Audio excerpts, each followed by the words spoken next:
chai. It's not proper Indian chai, but it's delicious. It'll do until we actually go to India. Or if anyone wants to make us a proper Indian chai, we would love real Indian chai. But also, if anyone's got a whole itinerary plan of a holiday in India, please send it our way. Yeah, because I'd like to so go. bad. On this episode of What Happens, we're going to be talking about, we mentioned in the last episode that we were taking over management, so we're going to talk about the process of that handover, or the current handover, that the fact that we're actually thinking of selling one of our properties. Yes, that's it, basically. So where do we start? Okay. We were supposed to be having our properties all handed back on the 4th of February, and that's still underway. And the reason that's happening is because our current management, who shouldn't be our current management anymore, are still updating some certificates that they should have updated. And where do we begin? No, let me start again.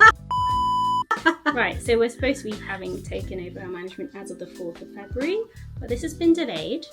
Why?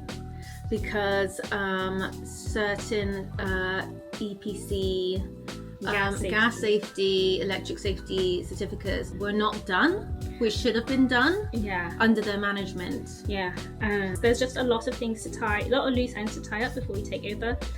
We were also supposed to be serving a Section 21 on one of our tenants. They're basically living there and underpaying the rent. And we were told, I think in November, that a Section 21 was served. But because no gas or electric certificates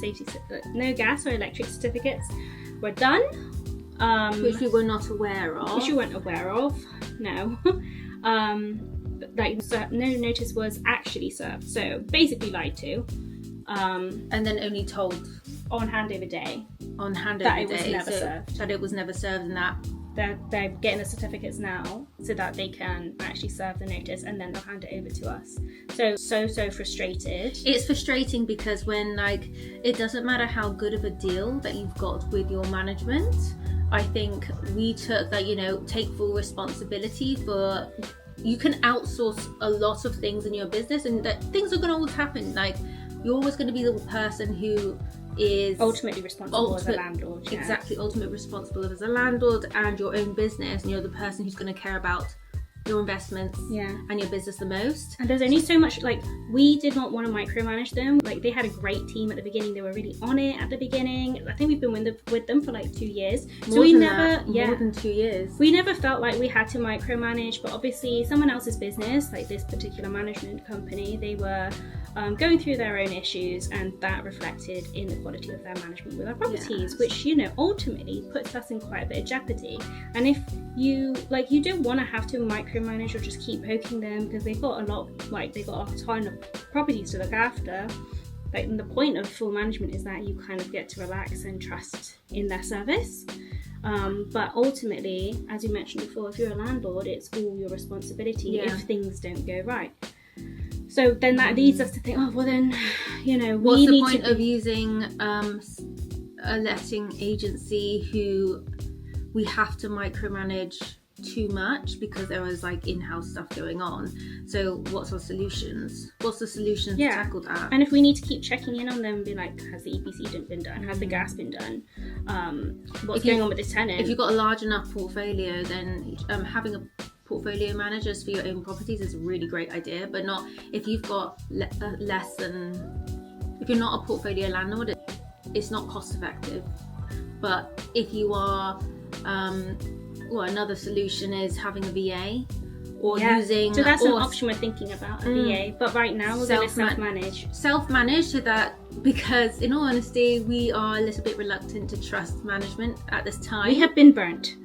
So we're like, no, we want our eyes on the ball. We want to reset basically everything, make sure everything is up to scratch. Before we hand over certain... Consider handing over to anybody. But I think, the trick for us now is we're going to use our platform, our software system.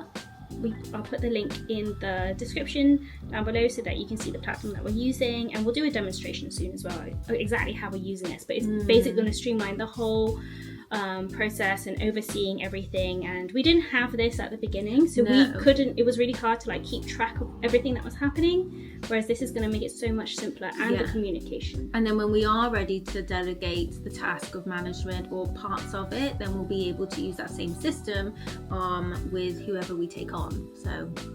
So we also have a flat in the city centre that rents out really well. The cash flow is amazing. The tenants are great. However, it's the building that's the issue. So it's a leasehold flat, 2-bed leasehold flat, and Never again. never again, because we've had about £8,000 worth of flooding damage from the flat above, and we could not claim on anybody. It made us, our tenant had just moved in, and she had to basically leave immediately because of the flooding. Really awful.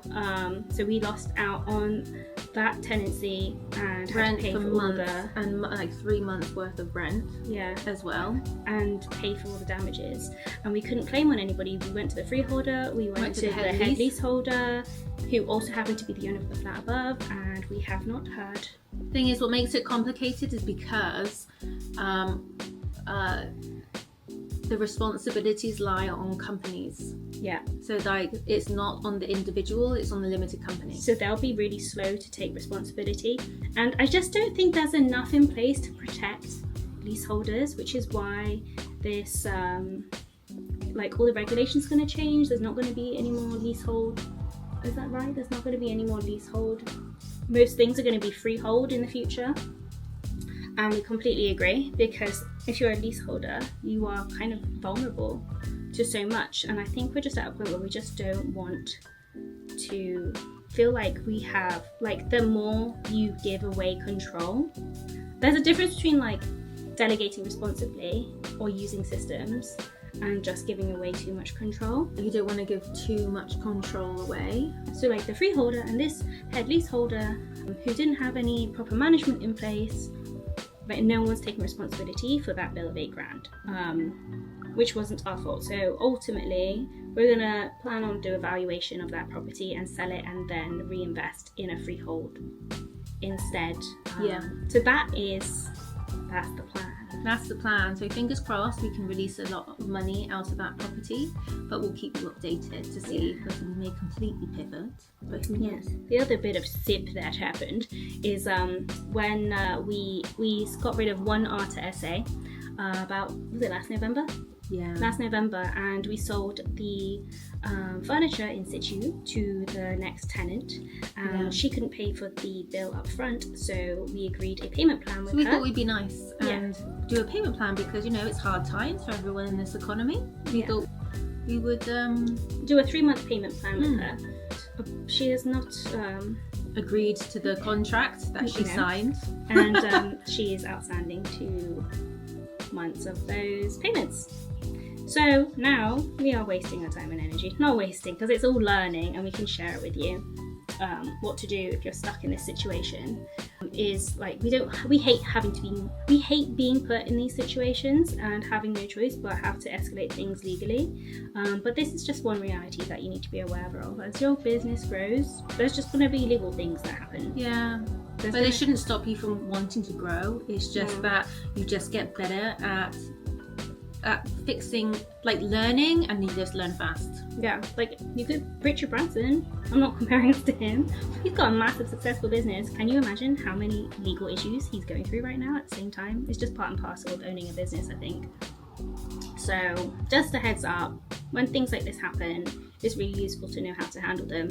In this particular instance, we've gone to the small claims court, got a judgment order, I think it's called, on her, and we've applied for essentially something that means that we can claim directly from her employer a percentage of her earnings, so that she pays what is due to us, which she should have been doing herself anyway. It's disheartening when you are trying to help somebody. I think also a lesson learned is that we were trying to help someone else going through a difficult situation, and when you feel like a fool for trying to help someone else, or just trust other people. Honestly, it sounds so dark, doesn't it? But there's only basically the learning is don't give too much away too fast. It's your responsibility ultimately as a landlord about what's going on with your assets. At this point, if we have to be checking in that much, then you might as well manage them ourselves. If you don't have too many. We have spoken to another landlord who actually has a dedicated portfolio manager, so that is another option you could consider. But at this point, since we've been burnt, we're just taking back the reins right now, but Yeah. who knows what the future holds. I definitely, if you're trying to scale your portfolio, then having a dedicated property manager just seems like a cost-effective way to go. because then their attention is on your properties, not on like multiple. 200 or something. That's the catch if you use a letting agency, but it is the cost-effective way to, if you've only got a couple of properties, to use a letting agency. The reason why we decided to go with a letting agency with all of our properties is just because we got a really good deal at the time. A really good deal at the time. And they were reputable at the beginning. But things change. Should have got a property manager.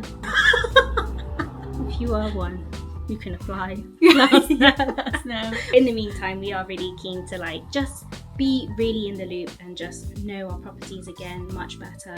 Yeah. And just make sure we're really comfortable with where they're at and that they're safe and secure and sound. Or that's the thing, if you're running a business as well, it can be easy to forget about, especially if you've delegated your portfolio of assets to someone else and you're running your business along the side. So I think the lesson learned is that it's so important to keep checking in on your asset, even if it's managed by someone else, and not